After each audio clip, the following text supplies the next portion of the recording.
pati labi o lips, pinapatato na para raw hindi na kailangan pang maglagay ng lipstick maya't maya.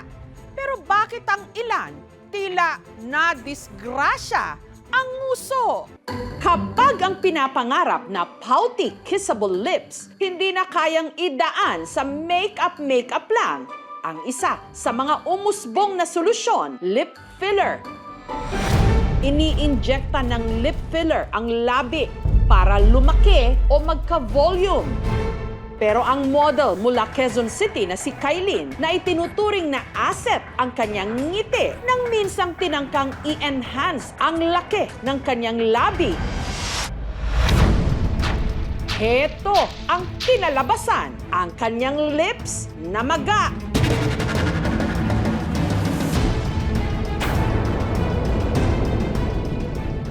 Halos dumoble ang laki. Anyari! Nung time na yon, medyo kinakabahan ako kasi feeling ko mamamatay na po. Kasi sobrang sakit nung sa ulo. Dahil sa kanyang trabaho bilang model, suki na raw si Kailin ng iba't ibang aesthetic procedures. Since nandun na po ako sa industry, kailangan ko po syempre ng enhancement sa face. Hanggang nitong 2023, inalok daw si Kailin ng libreng lip filler sa isang clinic sa Makati na ang may-ari, foreigner. From Thailand po sila. Ang una pong ginawa is, shinape po yung lips ko. After po nun, nilagyan po ako ng pangpamanhen. Pero si Kailin, kinabahan daw. Yung gumawa sa akin, nurse lang siya. Tapos may nag-guide sa kanyang doctor talaga. Nung time po na yon, hindi na po ako nag-ask ng question kasi hindi rin nila maintindihan yung English. So after, okay naman po siya. Pero after mga 2 hours, nag-start na pong nagka-migraine ako. Ang labi niya na maga, lumobo para tuloy kinagat ng bubuyog. Para na-conduct po. Then kinontak ko po sila. Sabi ko, normal lang po ba to na mamamaga? Sabi nila, normal lang naman mamaga. Lagyan mo lang ng ice. Pero kahit ikinold compress na ni Kailin ang kanyang mga labi, wa-effect pa rin daw. Feeling ko mamamatay na po.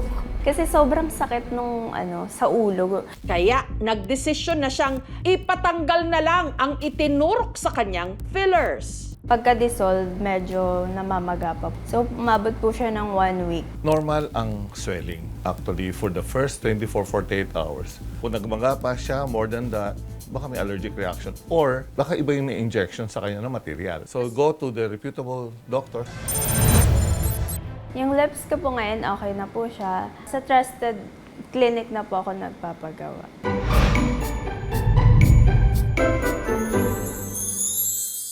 Meron ding mga cosmetic procedure na ang goal, pagandahin ang natural na kulay ng labi para pak na pak kahit walang lipstick. Ito raw ang gusto sanang ma-achieve ng tiga Iloilo na si Fatima. Nung bata pa ako kasi may nadalas ako binubuli. Kasi nga ang itim-itim ng labi ko. Wala daw hahalik sa akin. Nagtatanong, nagsisigarilyo ka ba? Pero sabi ko hindi. At mas lalo pa raw nabasag ang kanyang self-confidence nang iniwan siya ng kanyang boyfriend nito lang Pebrero. Magpapaganda na lamang ako sa sarili ko. Parang self-love ba? Si Fatima, nagpa-schedule agad ng lip tattoo session sa isang clinic sa Iloilo. Semi-permanent makeup ito. Nilalagyan ng pigment o kulay ang labi gamit ang maliliit na karayom na parang sa pagtatattoo. Nakakatulong daw ito para pagandahin ang natural na kulay ng labi, gawing mas pantay ang kulay o i-enhance din ang hugis. Parang binigyan lang din nila akong discount. Kahit 500 na lang. Tiis ganda. Siyempre yung tieturok, masakit. Pero sa halip na matuwa, napahagalpak siya sa kakatawa. Ang kanya kasing labi, hindi lang namula, lumobo pa. Uy, talaga yung paglubo niya sa labi ko. Parang times 3.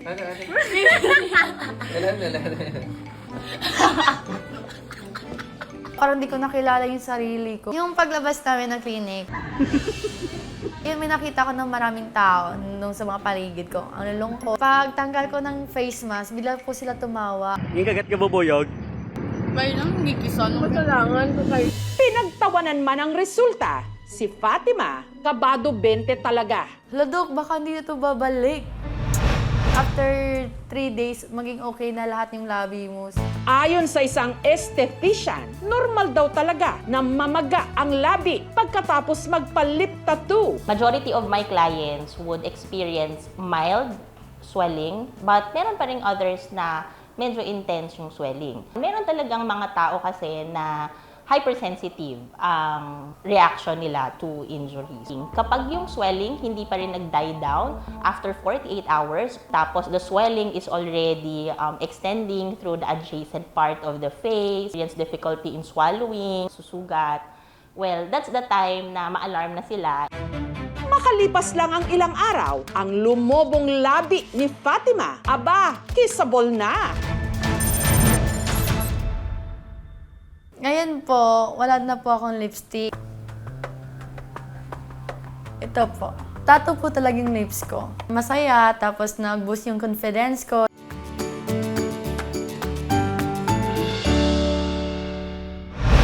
Ang paglobo ng mga labi, normal daw na nangyayari kapag nagpapalip tattoo. Pero hindi ganito. Ang labi kasi ng content creator na ito, nagkasugat-sugat at nangitim matapos siyang magpa-lip tattoo. Bakit nagsusugat ang uso ko at saan nagsimula ito? Mula nang pasukin ni Daniel ang paggawa ng content online, araw-araw siyang humaharap sa camera. Kaya naku-conscious daw siya, lalo't hindi kagandahan ng kulay noon ang kanyang labi. It's my first time na mag-try ng mga lip tattoo. Actually, parang Makati lang siya.